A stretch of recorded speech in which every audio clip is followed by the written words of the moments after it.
Welcome everyone to Singh-Ray's webinar of the month. We're talking about the magic of backlighting with Nikhil Bahl and a little bit about our presenter tonight. Nikhil Bahl is a full-time professional photographer, author, educator, workshop instructor, and environmentalist residing in the Washington, D.C. area. Drawing on inspiration from nature, Nikhil adopts novel approaches and seeks meaningful interpretations to create photographs that transcend the commonplace, reflect deeper insights, and convey an enchantment of the subject's beauty. An offshoot of Nikhil's fine art photography and love of nature is his documentation of wildlife behaviors and habitats. As a volunteer with the National Park Service and U.S. Fish and Wildlife Service, his goal is to portray environmental stories with an artistic appeal. So his photographs educate and motivate about the imperative of conservation. And each year, Nikhil leads several photography tours and instructional workshops in the United States and abroad. His teaching encourages participants to advance beyond ordinary photos and develop their own style and vision. Nikhil is a regular speaker at photography clubs, expos, and industry events. He's authored the acclaimed ebook, Creative Interpretations. He writes articles on creative and technical aspects of photography, and his work has been published in a number of print and electronic media. And his fine art prints have been widely exhibited in the Washington metropolitan area and are part of many private collections. So with that, I'll let you take it, Nikhil. Great. Thank you so much for the intro. Thank you all for tuning in. I'm excited to be talking to you about the magic of backlighting. It's one of my favorite ways to photograph subjects, and I'll jump right into it. A few things that I'll be talking about is why I choose backlighting, using the light source in the photo, silhouettes, creating mood, and some challenges that we face as well. So why do we choose backlighting? Well, in its very basic form, I guess what I'm personally trying to do is I'm just trying to look at a familiar subject in just a different way. And even with this particular image, it's not very strong backlighting, but as you can see, the light's coming from behind the bird. And I'm trying to capture some kind of action, some kind of behavior, and having the bird's beak open definitely adds some interest to the photograph as well. But you can still see a fair amount of detail, which is not always visible in a backlit photo. And I'll have some more examples to kind of show you. But this is kind of, in its very basic form, I would say this is a backlit shot that we kind of want to start off with. Then you're talking about much higher contrast situations where you could use like rim lighting. Here, this is a guanaco in South America, in Chile. And because the sun was setting and it's literally just about to go over the mountains there, and I had the right angle here where it was getting really strong contrast and backlighting on this guanaco. And of course, by getting that strong contrast, now the attention goes more to the shape of the guanaco, which again is in this case desirable because I'm trying to get the guanaco's feet visible. I'm trying to get the head and the ears visible, and just general shape of the animal so that it's identifiable. Now, this is what I really love about backlighting, where you can take something that's basically ordinary, in my opinion. I would never have photographed these grasses had it not been for the light. And of course, there's a little bit of the conditions as well. There's some dew on the grasses, and I was literally waiting for something to happen, and decided, hey, let me point my camera to the grasses and see what I can come up with. And I'm like just trying to get some kind of order in my photograph in terms of the composition. And I took this image and I thought to myself, wow, I would never have photographed this otherwise or even looked at it. But because the light was so beautiful in terms of the color, and of course the backlighting on the dewdrops makes those orbs, all of those combined now suddenly make this photograph, at least I can show it and say, hey, that's kind of interesting, while otherwise it may not have been. So I'm always trying to transform the subject. And in this case, this is taken almost at sunset, and this is in the Smoky Mountains.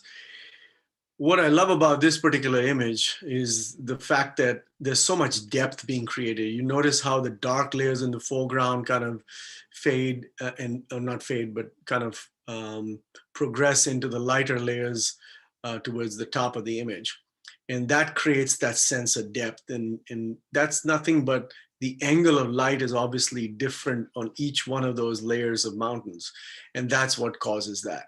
And it's something that I often look for in my images as well, is trying to look for layers, because that's a great way to kind of create depth in your images and just move the viewer's eye easily through the image. So backlit elements. So I already have a common turn chick right here, and I got that same rim lighting like I had for the guanaco. And I think that looks great, but now I'm trying to include other elements in there. Now, those elements are not just out of focus, but they're backlit as well. And that's what causes them to look the way they look in this particular image. And it's something that I really enjoy doing, because you can still see that they're grasses. You can see the orbs, which are the dewdrops, but they're rendered in a very different fashion just because they're out of focus. But the backlighting kind of helps bring some of that,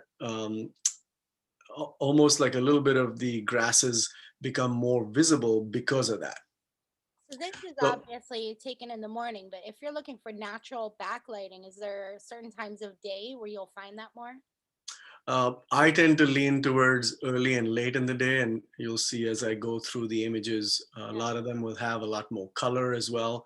It's very hard to backlight something at high noon because the sun is so high.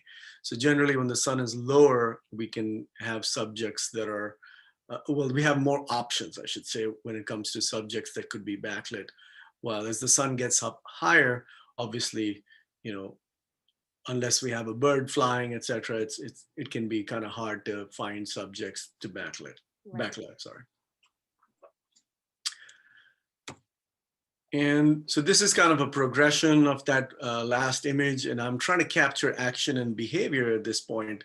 I'm still using those same techniques that I used in the previous image, but instead of the static bird, I now have a bird that's, jumping up, kind of begging for fish or food, really, and possibly with an adult flying over.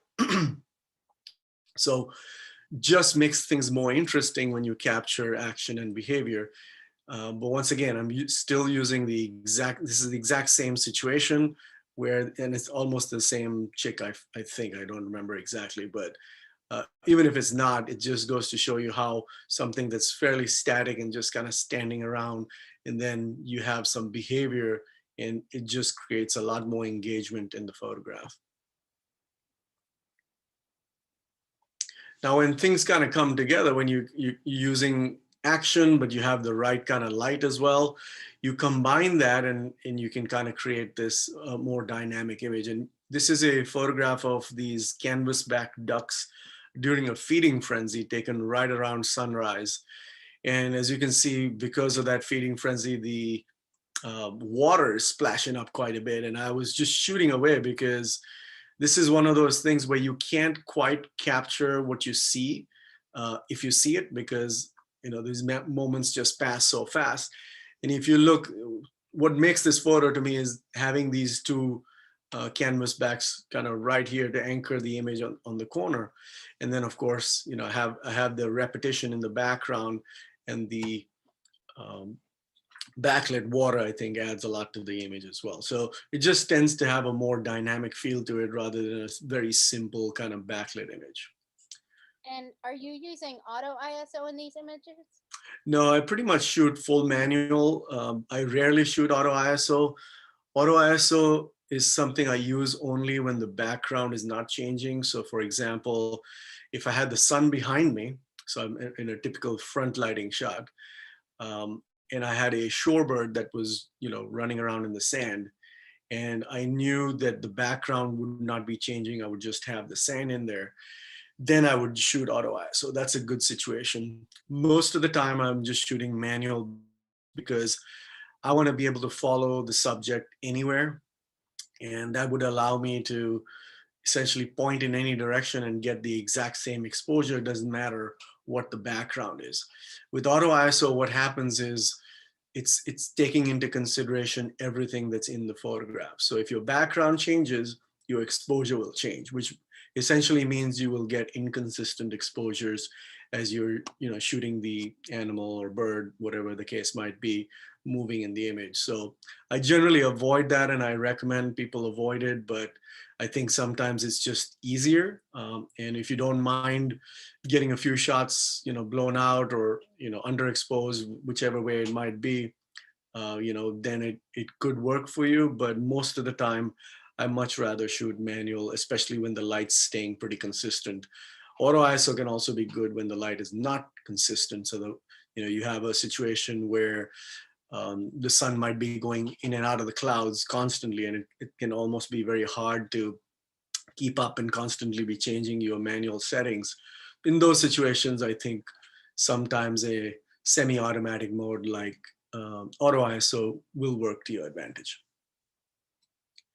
I was actually going to ask, I'm going to switch to the next kind of section. Were there any other questions about the images that I've shown so far?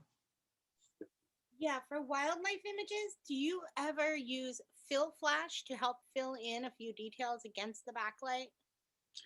I used to use not in a backlit situation. Usually I will never use that because I'm kind of exposing for the brighter areas and kind of letting the shadows fall where they may. I mean, there can be situations, just the way I shoot, I tend not to use it a whole lot. I used to use fill flash in bright contrasty situations, but this was probably about 8-9 years ago.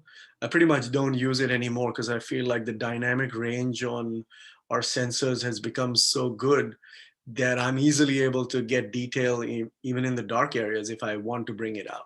So I feel like in most situations it's unnecessary to use a fill flash. Now, a fill flash can be a great tool, especially if you're photographing something that you want to get detail in, as in a certain amount of detail that you may not be able to get otherwise.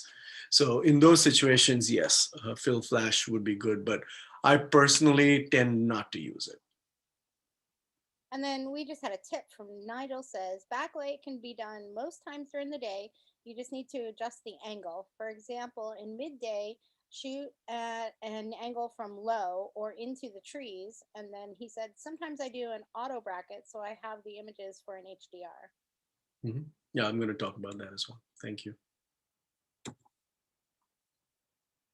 Okay, so using the light source now, in my photographs, it's mostly going to be the sun, but I'm just referring to it as a light source just because, not everybody here might be photographing just nature. So when I photograph the sun in my photographs, I'm generally paying a lot of attention to the shape of the sun. So as you can see, it looks circular right here. That is the sun. It's obscured by the steam coming off the geyser. But I'm waiting for that moment when I can just see enough of that shape. Now, because the steam was kind of moving through, I had several photos that were blown out. So as in this whole section around the sun was very, very bright, and I could not see the shape of the sun. And then there were moments when I couldn't see the sun at all. So this is what I was kind of envisioning when I started to take the photo. And that's what I'm kind of showing you guys. But it's important to note that, especially in situations like this, when what's obscuring the sun, the density of it is changing, you may not always get the exact exposure. So it's good to take a few exposures. And I was kind of watching the sun through the viewfinder, and every time I'd see that, okay, maybe it's visible the way I like it to be, I would take a couple of shots. And of course, in the end, I don't remember exactly how many photos I took to get this exact exposure.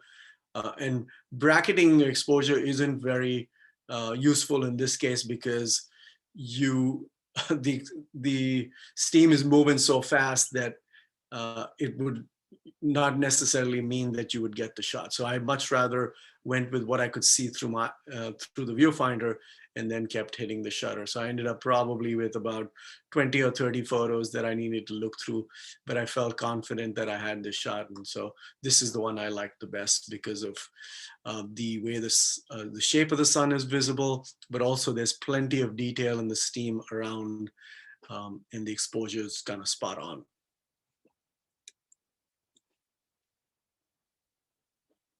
So one of the things I really like to do, especially not just in backlighting, but I especially in backlighting, I like to photograph the sun when it's very low on the horizon. And what that does is it makes the exposure a lot simpler. And in this case, I'm using this particular situation, and I'm composing where the sun is kind of in this section right between the trees. And that to me seemed like the best place for it to be, because if you look at the gaps between the trees, this is the one with the biggest gap. And so I felt like that's where the kind of the sun belonged in the photograph. And there was a little bit of fog in there as well, so that kind of helped subdue the sun, but it's literally just coming up. There was probably some trees in the back, and it's coming up over the trees, but the fog is kind of subduing the brightness of the sun. But as the sun comes up a little higher, at this point now the sun is moving, right? So now I'm changing my composition, and obviously I'm changing my exposure as well to expose so that I don't blow the sun out altogether. I still am looking at a shape, so I want to get that circular shape. What's around it is more important than trying to expose for the sun. You're never going to be able to expose for the sun. So you get a little bit of color, a little yellow. I'm pretty happy with that. The higher the sun gets, it's very hard to get any kind of color in it.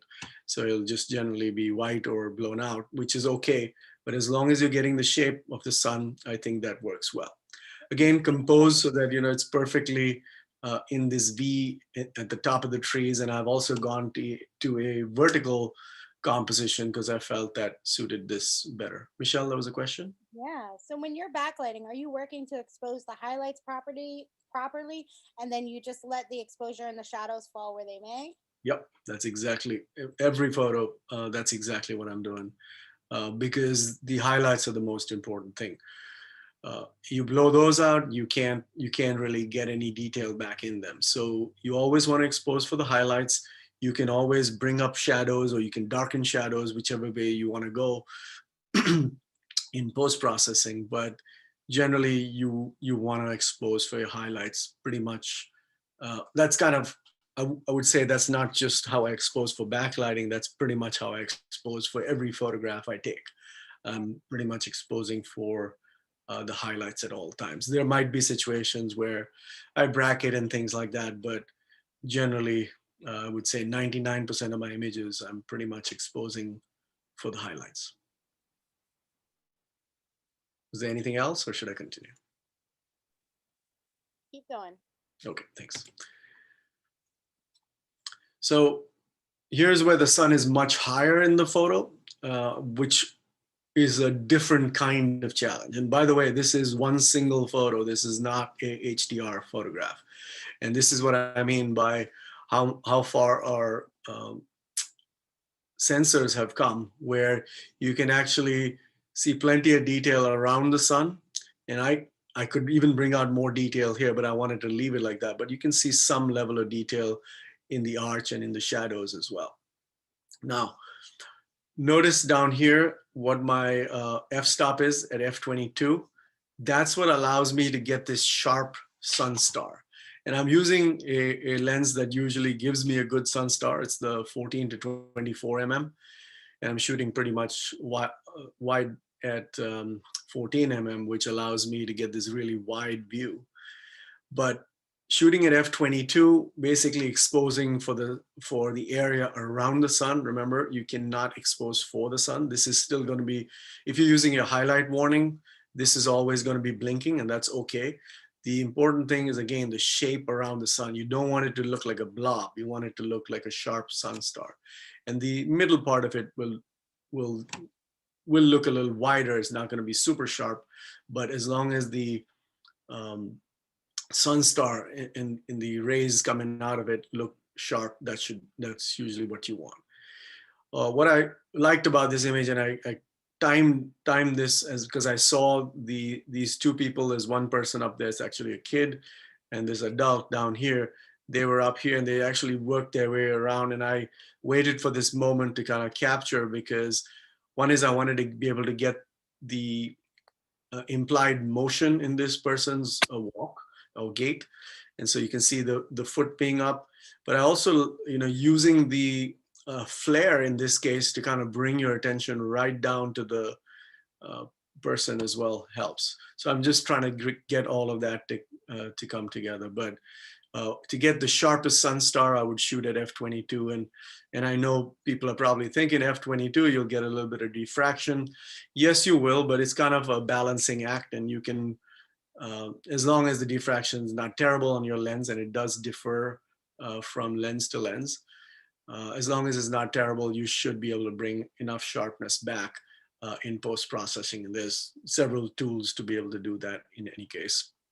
So f22, I usually don't shoot anything beyond that, but f22 will give you a nice sharp sun star right there. And how do you protect your eyes and your sensor when shooting into the sun? Don't look at it for too long.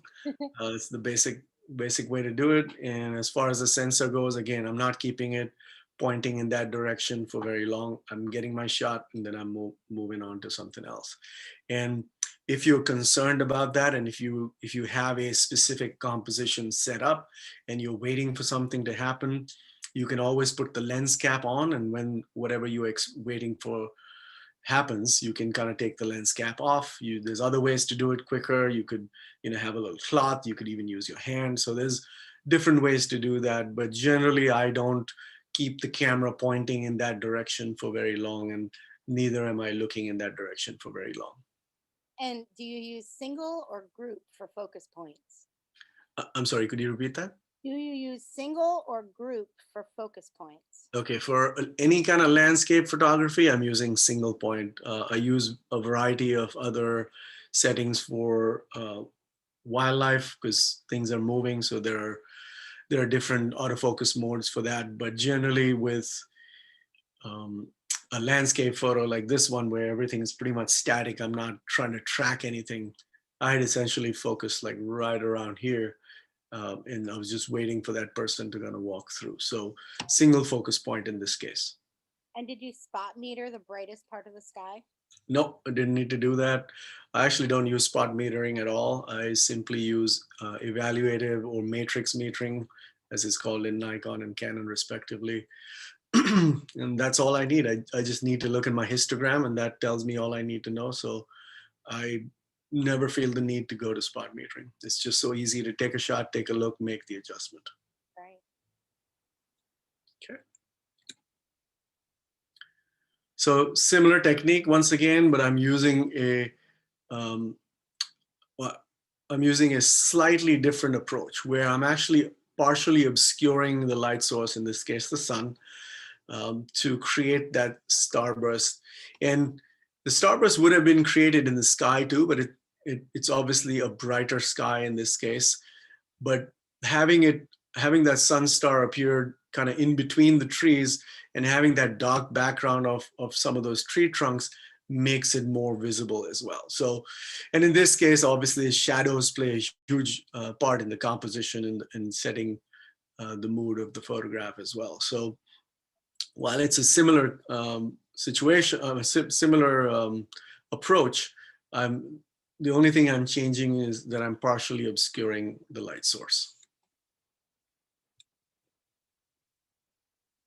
Okay, so this is a moonlit shot. This is Old Faithful Geyser in Yellowstone. And so I'm essentially using a couple of techniques in combination here. Obviously, the backlighting is a technique, but now I'm using a slower shutter speed. And with the steam rising from the geyser, it's taken at 4 seconds. So while the shutter stays open for 4 seconds, the steam kind of moves through the image and creates that almost this streaking effect that you're seeing visible on the screen. And yes, there's a little bit of flare in here, but I don't mind it so much. I think some people are more particular about that. And in this case, I think it works. So I'm not going to try and remove it. Um, One thing to be very careful, especially when you're photographing any kind of backlit or into the light, especially when the light source is in the photograph, it is so important to always clean the front of your lens. And you'll be surprised that if you don't clean the front of your lens, the flare can be really weird looking, or it can reduce the contrast so much that you'd be surprised that, oh wow, like it looked different through the lens, but actually the camera is capturing something that's like slightly different from that. The other thing you should know is whenever I'm shooting into the light and I have whether it's having the light source in the photo or not, in a strong backlighting situation, I almost never use filters. Very rarely. I think I have only one photo in this whole presentation where I've actually used a filter. And I'll point that out when we get there. But I just don't, because that's basically adding more glass in front of your lens. And the more glass you have, the more chance that there could be flare, etc. So just to keep that to a minimum, I generally will try and avoid filters altogether unless I feel like it is necessary. These black and white shots, were they shot in black and white or converted from color? There is no black and white shot so far. All right, so they're color. Oh, this one, sorry. Uh, and this one, yep. So these were all are converted. They're not, this one, I thought maybe you were talking about this one, but this is not black and white. Those two are converted to black and white. Pretty much I shoot raw, so everything that I shoot is going to be in color. It's always going to need to be converted. Okay, let's talk a little bit about silhouettes. This is not necessarily true for all backlit images, but especially for silhouettes, you do want to look for extremely high contrast situations, because that's how you will be able to bring attention to the shape and essentially get the animal or the subject, whatever you're getting in silhouette, pretty much close to black, if not all the way black. And then you can obviously work on that in post-processing to get it to exactly what you want. Now, in this situation, you'll notice there's a few things that I'm doing. One is obviously I'm trying to capture some kind of motion, implied motion anyway.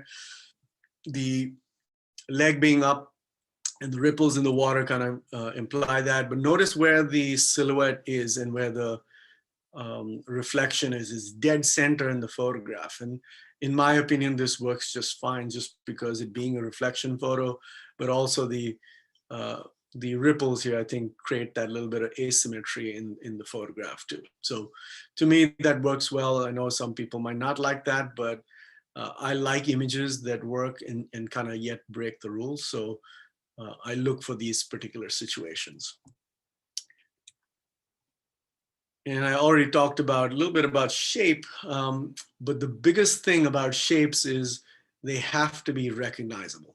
If they're recognizable, they will always make for good silhouettes. And these are two black skimmers. The last image I showed you, just one bird which had a reflection.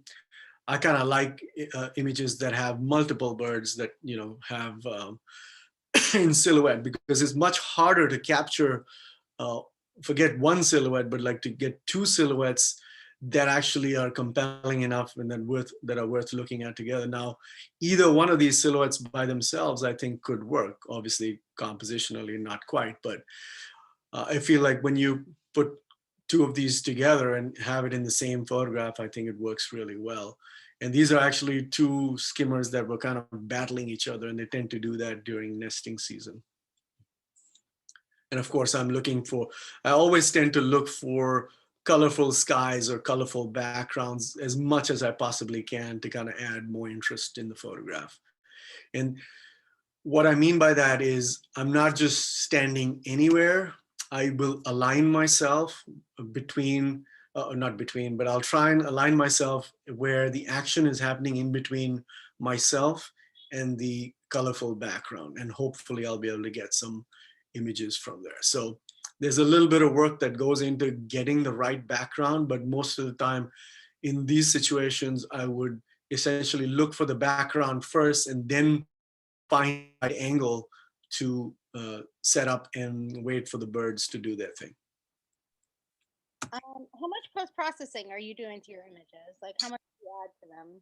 Not a whole lot. And I'll talk about this at the end of the presentation as well, if you wouldn't mind asking me that question again. But really, I'm trying to stay true to the moment. And if you do the right things in the field, you don't have to do a whole lot of post-processing. I feel like um, nowadays with digital, it's so easy to kind of just fix things later that we tend to get a little lazy. And I try to keep myself from doing that because I feel like it makes me a better photographer in terms of just being out there in the field and trying to get as close to what I want in the camera. Now, nothing's perfect right out of the camera, especially when you're photographing with a raw file. But so I am doing post-processing. It's just I'm not taking birds, moving them around, or adding things to photos. Obviously contrast and adjustments, color adjustments, things like that. Occasionally, a contrast adjustment could need to be pushed, especially in a backlit situation where I'm trying to get more of a silhouette. And this is one of the things I run into often, especially with silhouettes, where with the dynamic range of the um, sensor, sometimes it's hard to get a silhouette because it's constantly capturing detail in the shadows as well. So in those situations, I will tend to darken the silhouette a lot more than I would have otherwise because I was trying to get a silhouette. So it just depends on what my final product is going to be. But generally, I try and do as little just because I want to spend more time in the field and not on the computer. And do you use a tripod with the big lens? Sometimes I use a monopod a lot, and I handhold occasionally as well. So it just depends. With the 600 Nikon, I can handhold it for 10, 15 seconds at a time. So usually I'll shoot and then I'll put it down, I'll wait for my arm to feel a little bit better, and then pick it back up and shoot again. But that's one of the reasons I like using a monopod. I know a lot of people don't often use monopods. But I find monopods a lot more flexible in terms of changing height, changing positions, etc. I can do that much quicker. Of course, your shutter speeds then need to be a little bit higher, and you also have to get used to the fact that without the tripod and being on a monopod, your viewfinder isn't always the most stable either. Because when you're on a tripod, it can be very stable, while on the monopod, it's moving around a little bit all the time. Okay, I'll continue. So you can always combine silhouettes with the sun to kind of enhance the interest in the photograph. I feel like, the circular shape of the sun, in this case, it's a semicircle almost, I think will always add a whole lot of interest in the photograph because it's another shape. And here, this is a Thompson's gazelle, right on a ridge.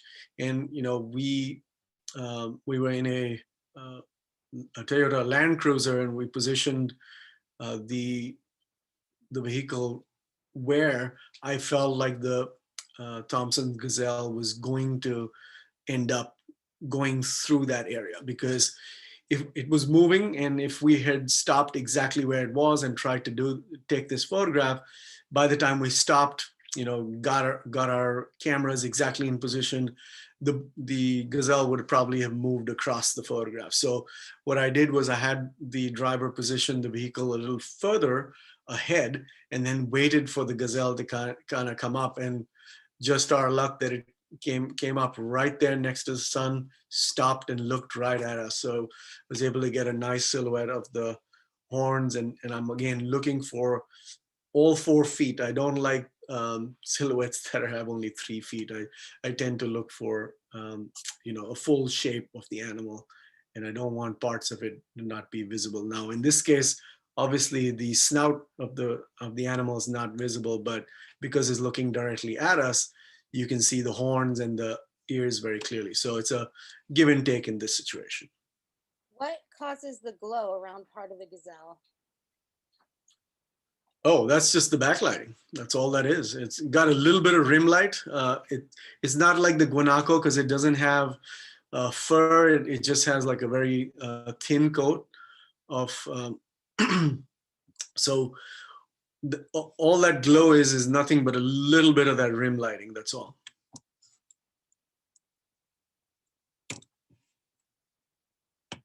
And, and then you can obviously frame silhouettes in the sun as well. And this is much harder to do because we're talking about moving subjects, right? I mean, this common turn, I was able to get one shot from that whole morning that I thought was a really good silhouette. I had others where the birds were framed, but the shapes weren't very good. So it's one of those where you could get totally skunked trying for it all morning as well, just because that situation may not occur, or you may not be paying attention, or you may just not hit the shutter at the exact time. So I'm shooting in burst mode, and I'm trying to, as soon as I see the birds flying close to the sun, I'd let off a burst and hopefully be able to capture one of these. And so I like the positioning of this one. The shape of the bird, etc., is nicely visible as well. This is cropped a little bit because, as you can tell, with a 600 and a 1.4 teleconverter, that's at about 840 mm. This would not be the size of the sun. So I've cropped in just a little bit to kind of bring more attention to the silhouette and make that a little larger in the frame as well.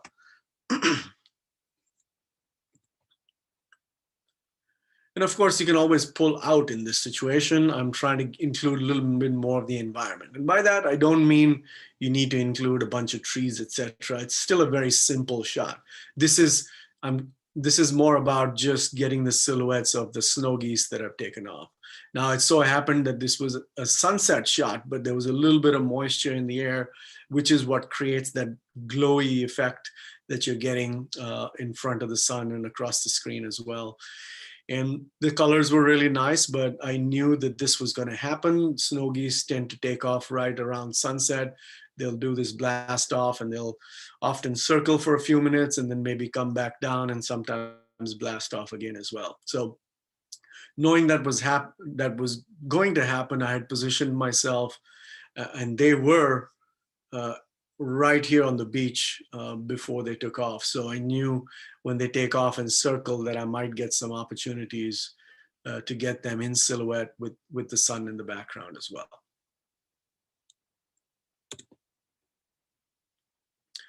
So back to Africa, this is in Kenya, and I really like to look for unusual conditions. And again, this is what gives us the opportunity to kind of create a mood in the photograph. And you could say there was some mood in a lot of the photographs that have preceded, but I've chosen not to talk about it earlier. I wanted to kind of talk about it separately because I feel like that's one of the biggest advantages that backlighting offers. It lets you create a certain mood in the photograph. And the unusual situation or conditions in this case was the amount of wind that was there, so that every time these zebras were walking across this dusty area, there would be so much dust coming off their feet that it almost created this fog light effect. So that all the foggy effect that you're almost seeing there is actually nothing but dust. And that's from a very strong wind, probably about 15, 20 mile an hour, maybe even a little bit more than that. And because it's so arid, there's a lot of dust coming off. Notice that all 4 feet of all 4 zebras are visible. Once again, I'm always looking for that. I don't even usually show photos where all 4 feet are not visible. So when you have dramatic light, I think that's a really great situation. And in this case, I have a dark sky, but the light's kind of, when I say I have a dark sky, the whole sky wasn't dark. But what I've chosen to compose and include in this photograph is very dark. But the sun has actually come up and out of it from further above. And that's what created this dramatic light. But I'm using, and this is the only photograph that you see in this presentation, I'm using the Singh-Ray Very ND filter, because it was so bright, and even at ISO 64 and f22, I'm still not able to get a slower shutter speed. So what I had to do is I had to put that ND filter on. I used it, I think, at close to its minimum settings, which is around 2 stops. And then I was able to set it up on a tripod, and then let the ocean kind of do its things and let the waves break in front. And that's what creates that effect of motion in the foreground. Now, obviously, what's in the foreground is moving much faster or moving more relative to where the camera is. And that's why the ocean in the background does not, even though it doesn't look tack sharp, it doesn't look like it's moving a whole lot. But obviously in the foreground, the wave action is being captured by the 0.4 second exposure. And once again, exposing for the highlights. And there were a few blinking highlights here, but you're always going to get that, especially when you're shooting on water. And it's such strong light. There's always going to be a little bit of that happening. So you just got to deal with that. And as long as it's minimal and it's not dominating the photograph, I feel like it's acceptable. And of course, a more classic kind of view, and using the black and white conversion here, I think helps create that mood. And you did see a couple of black and white photos earlier as well. And in this case, I chose a black and white because first, the sun was getting up fairly high, so there was not a whole lot of color to start off with. But by going to a black and white conversion, I was able to bring out a lot more texture, and it really brings out the shape and the attention to the shape here. And of course, the beams of light as well. Once again, using f22 to get that sharp sun star right there. And that's what creates these sharper rays around the sun.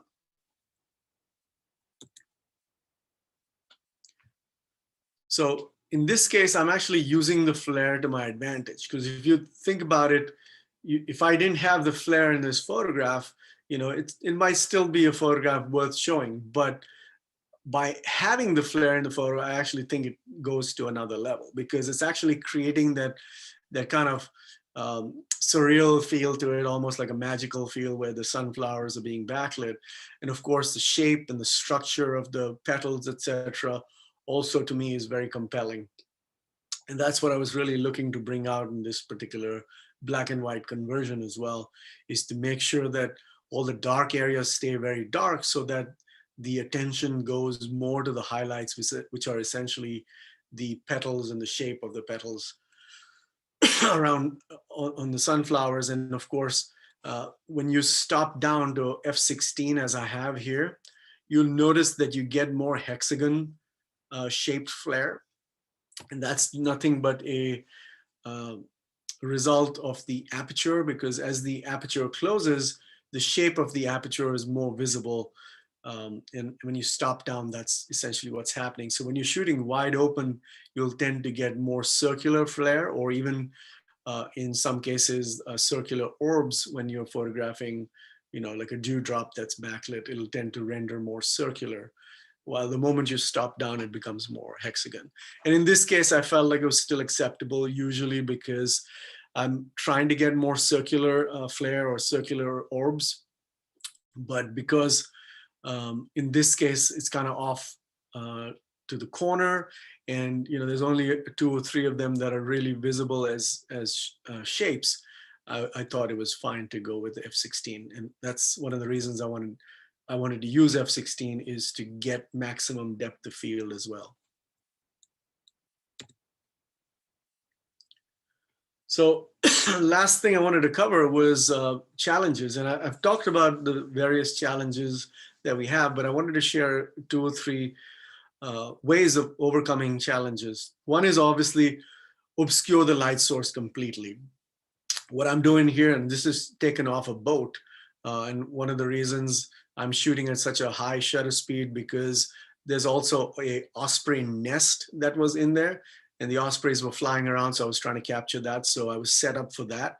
But as the ospreys moved away, I continued to shoot, in more of a landscape kind of scenario, and using f8 and focusing somewhere right about there. I didn't want to get everything sharp from front to back. Really, what's most important is to get some of the water sharp, and of course the tree, which is essentially the subject in there. But notice that you can barely see any bright area even around the tree, just because I've positioned, well, I didn't position the boat perfectly, but as the boat was moving, I was taking photos and making sure that I got the sun fully obscured, and that's why I was able to get a more predictable exposure as well. Have you ever played with the gold and blue filter that Singh-Ray makes? I wonder what that was. Uh, I did, and I borrowed it from a friend a long time ago. It kind of makes things pretty surreal. And since I tend to try and keep things within the realm of reality, I think it was probably not the best filter for me.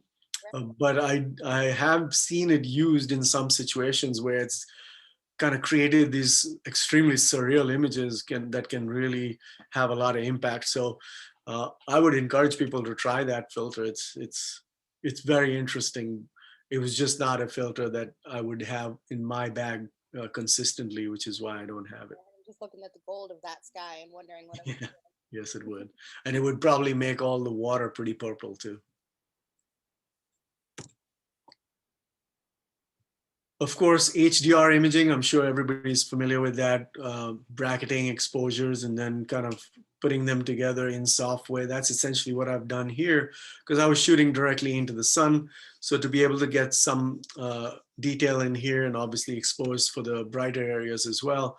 This was 3 photos, 1 stop apart, and I brought them into Lightroom. Lightroom does a great job putting that together and actually spews out a um, raw image, which I really appreciate, and I feel like I can, work with that some more if I need to. But it's pretty amazing that Lightroom can spit out, even with the automatic settings, can spit out something that's really pretty close to what I want to start off with. I think that works really well. I just had to make some small tweaks, and that's the result you're seeing here. But that's one of the things you can do is you can kind of bracket your exposures, especially when things are not moving too fast. The clouds are moving here, but I'm shooting in burst mode and taking 3 shots very quickly, one after the other, and I'm able to get the HDR image that you're seeing right here.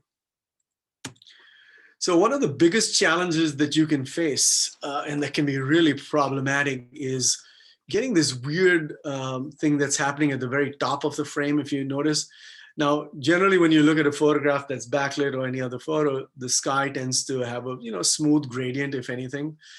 But you notice that this has a very yellow tint here, and then it just goes to a very dark yellow. And what's happening here is nothing but my hood is getting in the way. So because of the angle of light is so steep in this situation, the hood is actually creating a problem in the photograph where it's obscuring part of that. And in this case, all of this loss of contrast is essentially flare. And so I'm trying to use that flare to my advantage, but it's obviously not working because I have this area here. But this is where I feel like you kind of get into these unique situations where you can start to use what is a extremely challenging situation and try and create a unique image. Now, this is not created the same day. This is actually created the next year, believe it or not. This is the same location. And I had learned from that experience where I found that, I was having trouble shooting in certain directions. And so I decided, hey, I'm not going to shoot in the direction that's the most problematic. I'm going to shoot a little bit lower than that. And I'm going to try and get these silhouettes or partial silhouettes and backlit photos where, I can get something that's more unique or has a different look and feel to it rather than a typical silhouette. And so that's something that I always encourage people to do is, take what is a challenging situation and try and make it work for you. And you'll be surprised that you'll come up with some pretty unique images. So thank you. And I'd love to take some questions if there are any. Sure. If anyone's got more questions, type them in the Q&A window. Bill wanted to know, what head do you use on your monopod? I have a monopod head, which is essentially a tilt head. I can't remember the exact name, but it's made by really right stuff, and it's got a knob. It uses two knobs. One is the knob for the adjustment, as in how tight and how loose I want it to be, so I can tilt accordingly. And I use the knob also for the quick release system, because I find that if, especially when you're using a 600 lens, which tends to be heavier and bulkier, and we tend to shoot in tired condition when we're tired, because it might be early or late in the day. So I find that, having a quick release system, that just snaps open and then all the weight of the lens kind of comes on you, I don't think that's ideal. I'd much rather slowly loosen the knob up and slide the lens out from there. So I tend to use, and again, I could look it up. If you want to email me, I can give you the exact model number. I just can't recall off the top of my head, but it's a really right stuff monopod head with the screw knob. I know we've had a few speakers mention really right stuff. I might have to go check it out. Someone put a link in the chat window, so anyone who's interested, there's a link there. Patty wants to know, are you setting your WB temp or use auto and adjust in? Yeah, pretty much. Since I'm shooting raw, I pretty much use auto white balance.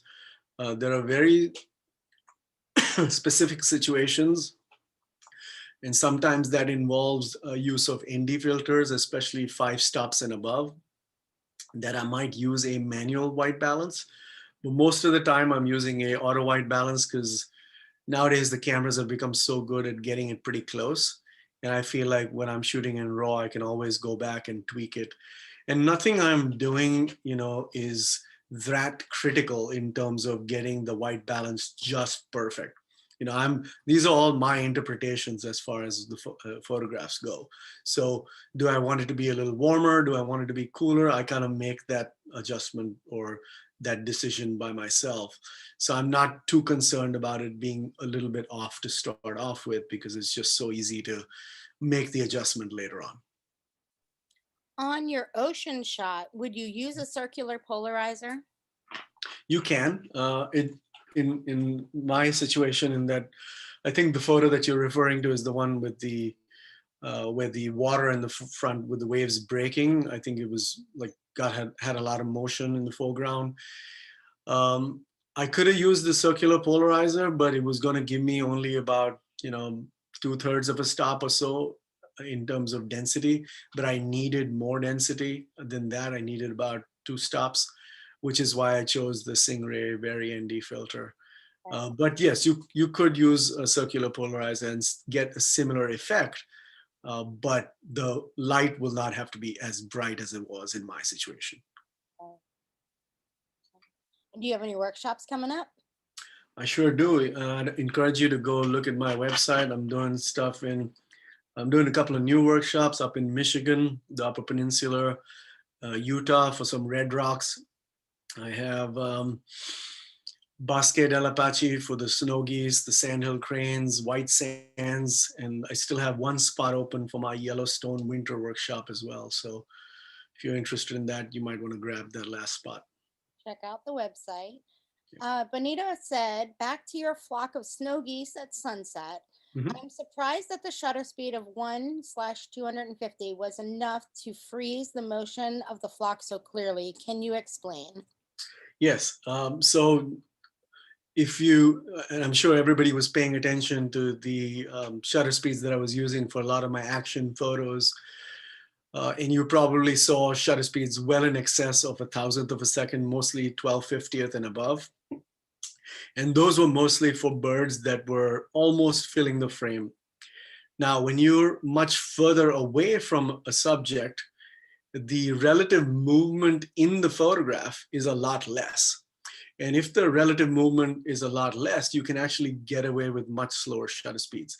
I could have actually shot that maybe at about 100th of a second, and it would have still looked relatively sharp.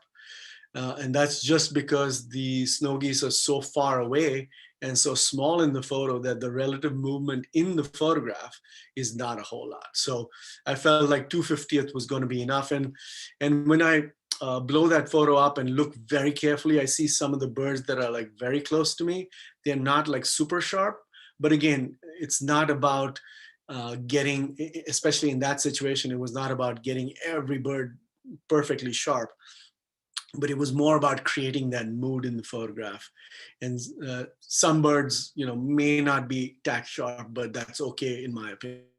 And again, if that's something that you'd prefer to get, perfectly sharp, you shoot that in that same situation with that same focal length. If you shot at 800th, 1000th of a second, everything would be pretty much tack sharp because those birds are far away and not moving as much in the picture. And we had a tip from someone. He said, shoot a general scene shot with an X-ray color checker. If you have any light or color questions, then you can balance or tweak in post-processing. Yeah, and that works well for those who are really want to get everything accurate in terms of the color and the white balance. I think that works well. As I said, with my photos, they're all interpretations, so I'm not too concerned about getting it exactly the way it was. It's more about how I see it and what it does for me and what I want the mood or the effect to be on the viewer. Right. And Laura says, when are you coming back to Florida? I was actually there, but I was there for just a short time. But hopefully next spring I'll be back, and I'll come see you guys. I think that's it for all of our questions. If you guys want to join us next month, we are doing a boot camp. We're doing 2 webinars, one in August and one in September with Vinnie Colucci. And we're going to be covering photography basics, as well as filter basics. If you are a filter user, join us. You'll learn more. If you're not, you'll learn a little bit about them. But it won't be completely filter based. And the idea of the boot camp 2 months in a row is so we can just dive in a little deeper into some of these subjects. And so we're excited about those webinars coming up.